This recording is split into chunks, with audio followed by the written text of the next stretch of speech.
Today I'm joined by JoAnne Helfert Sullam, who is a fine artist, author, and conservationist. JoAnne, welcome. Thank you. Thank you for having me. Now, you're somewhat of a modern Renaissance woman, based on all the different things that you do. So kind of tell us a little bit about yourself and your work. Well, everything that I do is to bring awareness to conservation issues and to spread the love for our planet and the wildlife that lives here with us, that coexist. So my primary vocation is fine art. So I'm a painter, I sculpt, mostly landscapes, wildlife, same thing with the sculpting. And then I write about art and conservation and animals to connect people in that way. And I do a lot of fundraising. I've done a lot of worked with a lot of non-for-profit organizations in that capacity, using my work of art, and then also, my writing too. I'm also a licensed wildlife rehabilitator, which is great. So I'm really down on the ground level with that, seeing what's going on locally and regionally in the New York area is where I live. Yeah, I mean, you're not just saying it, because I mean, there are people that label themselves as activists or conservationists. You're breathing it. You're manifesting into paintings, fine art, and sculptures. You're writing about it. You're discussing it. And of course, you're protecting it as well. So you're really living out your core value systems and your principles. You've received a special congressional recognition for work in your arts, and also been featured in New York Times as well as many others. What do you think about your artwork in particular resonates with some of these committees as well as judges? Well, it's interesting, and I discovered this along the way, is the New York Times article was because of a study I did for a year. I went out in the field with scientists and, other conservationists that we did bird banding. And I studied, the migratory birds.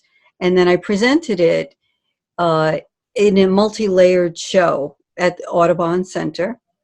And so it was interesting because that's when I really discovered that using art can bring people in that don't necessarily have an interest in, say, wildlife. It's nice, I see them outside, but, they are interested more in the art. They're more cultural. And so that's a way of drawing them in and then teaching them while you're there, through the artwork.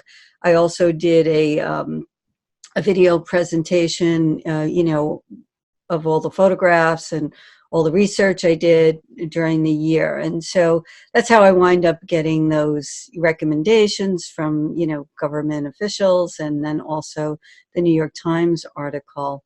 And it was a very successful show. And then I was able to donate a good portion of the proceeds from the sales to Audubon to continue their research. And they actually used my photo documentary for their education. So it was really great. It was a win for everybody. And it really helped, bring a light on to, what was missing for migratory birds. And so that's just fueled me to continue my work with the arts and then also writing. Now, in terms of specific inspiration or kind of focal point, how do you determine what you write about, what you draw, what you sculpt? What is that process like for you? It is, as an artist, we are observers of life around us. And then we need to express that. And so that's how that transforms, is I see a need, I see something happening, I hear something on the news. Like you said, I'm in the trenches. I'm involved with a lot of organizations. I probably get 100 or more phone calls every summer just about my local wildlife. and then, I'm doing rehabilitation. And so I'm seeing a lot, and that transpires to my work and my writing. So I'm currently working on a book now called Evolution of a Wild Heart. And it's my own emotional journey, how I learned about life and growing emotionally through the animals that I met over the years, and those relationships, and understanding that we really, we're not very different.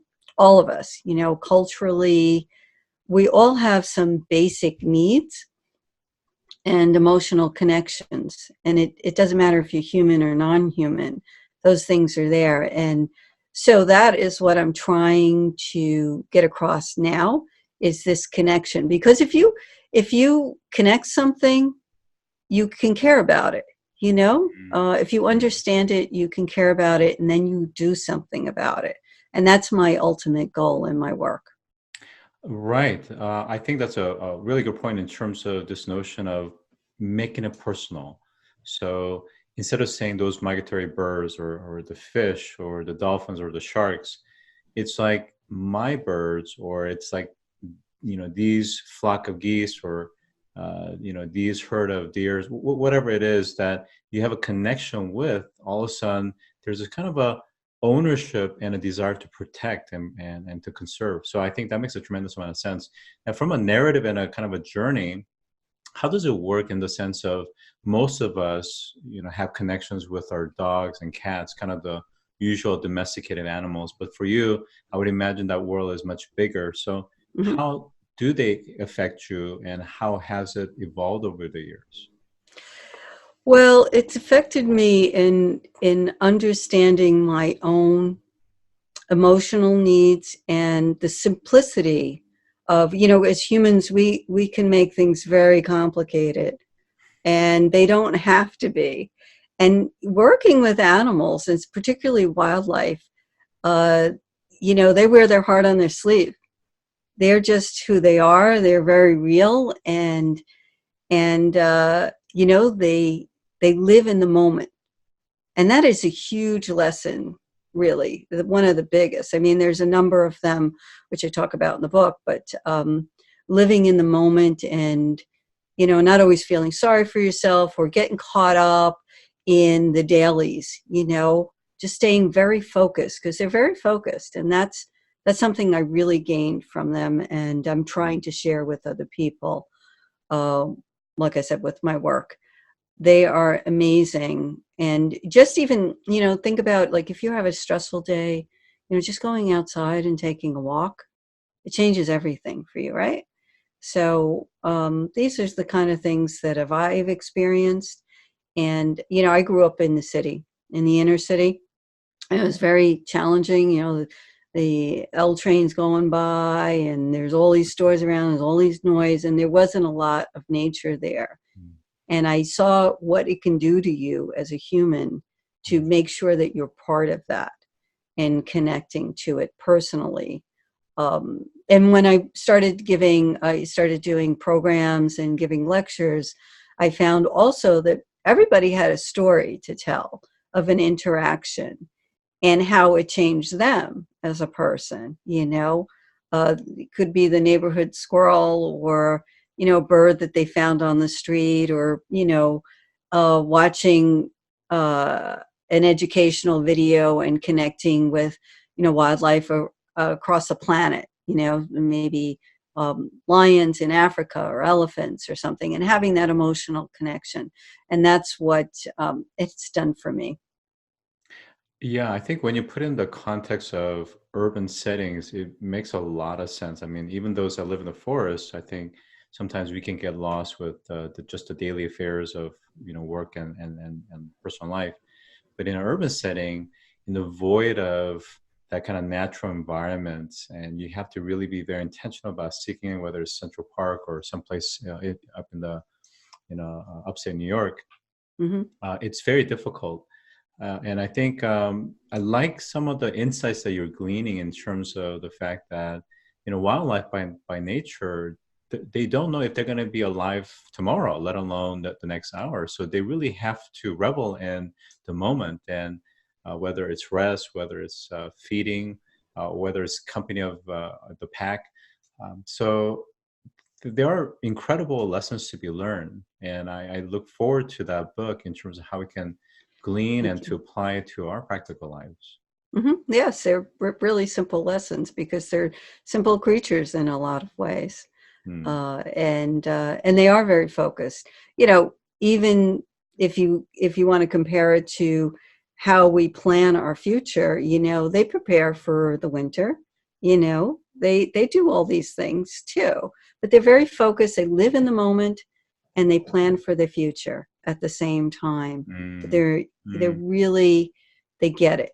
Where I think missed the boat in that area a lot of times. And it doesn't have to be mutually exclusive. That's the point. No, it doesn't. So let's transition to talk a little bit about climate change. I mean, I'm sorry for asking the obvious question, but why should we care about climate change, and how does it affect the wildlife and the forest and everything around us? Well, I mean, you don't have to be a scientist, to see what is going on with, the explosion of population, the human population, this idea of just buying, and just throwing it out in the trash, that goes someplace. And, the losses of species has been incredible. I just saw something on MSN yesterday about, climate change. And it was showing all these areas around the planet that, the glaciers, and they're gone. So, as far as wildlife goes, it's a sad story. They don't really have a lot of places to go and a lot of resources anymore. But for humans, we are really affected the most. I mean, the cancer rate has risen. More people have health problems. This is directly related to our environment and what we're consuming. And I just think that if we would just stop for a moment and just take it in and see where we stand personally. This, again, my biggest message about this is to, take stock of yourself, okay?